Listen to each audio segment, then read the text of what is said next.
Share market में किस तरह का कामकाज रहा है। तो हफ्ते के आखिरी कारोबारी दिन बाजार में कमजोरी देखने को मिली और इंट्राडे में निफ्टी 10,800 के पार निकला, लेकिन टिकने में कामयाब नहीं रह सका और फाइनली 10,800 के नीचे ही बंद हुआ।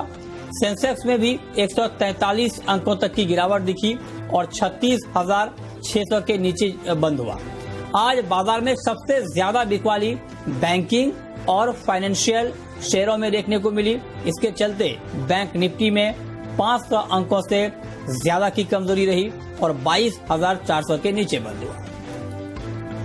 और अब आपको बताते हैं कि शुक्रवार के मार्केट में विदेशी निवेशकों ने और घरेलू निवेशकों ने कितनी खरीदारी या बिकवाली की है।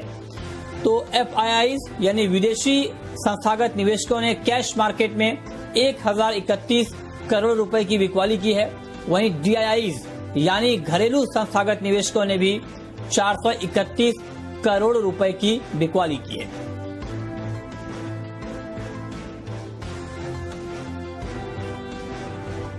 और अब रुक करते हैं आज के बाजार पर एडिटर्स टेक का। ये बताने के लिए हमारे मैनेजिंग एडिटर अनिल सिंघवी हमारे साथ जुड़े हैं। अनिल जी, बहुत बहुत स्वागत है आपका। आज बाजार फिसल गए, हालांकि निफ्टी 40 अंकों की मामूली गिरावट पर ही बंद हुआ, लेकिन फिर भी क्या ये गिरावट से क्या संकेत मिल रहे हैं और आज के कारोबार पर आपकी राय है क्या?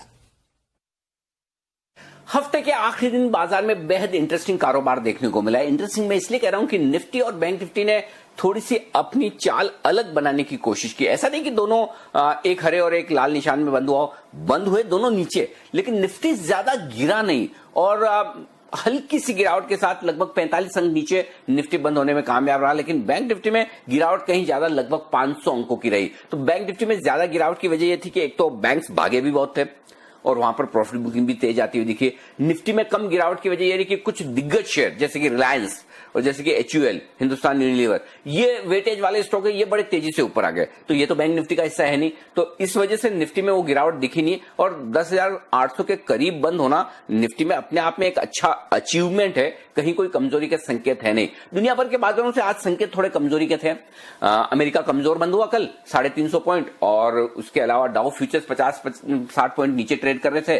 बाकी एशियाई बाजारों में, ग्लोबल मार्केट्स में सुस्ती जैसा ही माहौल था। तो वीकेंड पर लोगों ने सोचा कि चलिए ठीक है, कल तो शॉर्ट कवरिंग की वजह से हम बच गए, काफी कुछ शॉर्ट कवरिंग हो गई, अब शॉर्ट कवरिंग भी ज्यादा बची नहीं है। अच्छा, प्लस ये कि वायदा कारोबार के जो डेटा थे वो थोड़ा पुट कॉल रेशियो ओवरबॉट दिखा रहा था 1.67 पर, यानी कि थोड़ी तेजी की पोजीशन ज्यादा हो गई, तो थोड़ी हल्की होना जरूरी थी। तो वो हल्की हो भी गई निफ्टी में भी और स्पेशली बैंक निफ्टी में भी।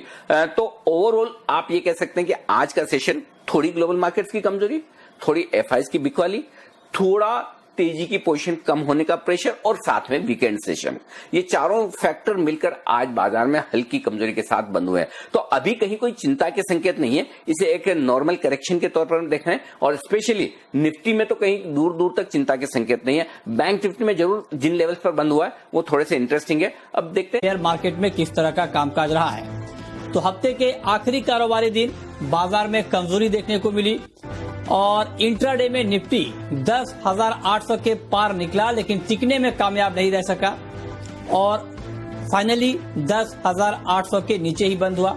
सेंसेक्स में भी 143 अंकों तक की गिरावट दिखी और 36,600 के नीचे बंद हुआ। आज बाजार में सबसे ज्यादा बिकवाली बैंकिंग और फाइनेंशियल शेयरों में देखने को मिली। इसके चलते बैंक निफ्टी में 500 अंकों से